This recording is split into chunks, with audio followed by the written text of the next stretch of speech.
Welcome to 7 news Telugu. అకాల వర్షానికి నీట మునిగిన ధాన్యం రైతుల కంటనీరు.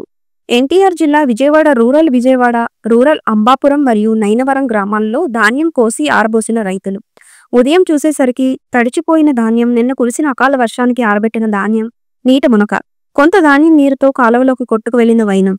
చేతికొచ్చిన పంట నీళ్ల పాలైందని రైతులు కన్నీరుతో ఆవేదన. అకాల వర్షానికి నష్టపోయిన రైతులకు ప్రభుత్వం మరియు గన్నవరం ఎమ్మెల్యే యార్లగడ్డ వెంకట్రావు స్పందించి మమ్మల్ని ఆదుకోవాలని వేడుకుంటున్న రైతులు.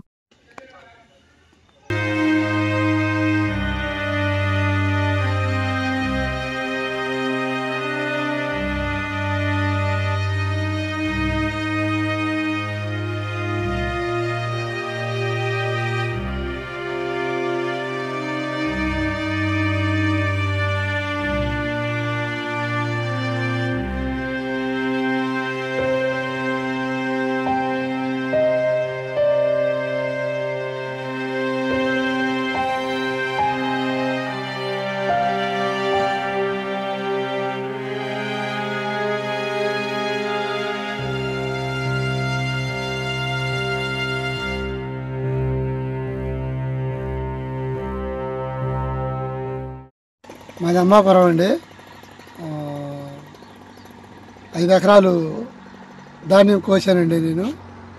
ఈ వర్షం వల్ల నా ధాన్యం అంతా సైడ్ కాలంలోకి కొట్టుకుపోయింది అండి.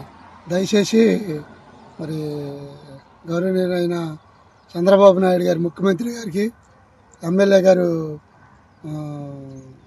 యార్లగడ్డ వెంకట్రావు గారికి, లోకేష్ బాబు గారికి తెలియపరచాలని ఈ విషయాన్ని ఎంతో ఇదిగా చెప్పడం జరుగుతుంది. మరి ఈ ధాన్యం కొనుగోలు కేంద్రం లేట్ చేయటం వల్ల మేము ఇట్లా ఆభాసపాలైపోయామండి. మరి దీన్ని స్పందించి మరి రైతులందరినీ మీరు ఆదుకోవాలని, తడిసిన ధాన్యాన్ని మీరే కొనుగోలు చేయాలని మరి ప్రభుత్వాన్ని కోరుకుంటున్నామండి మేము.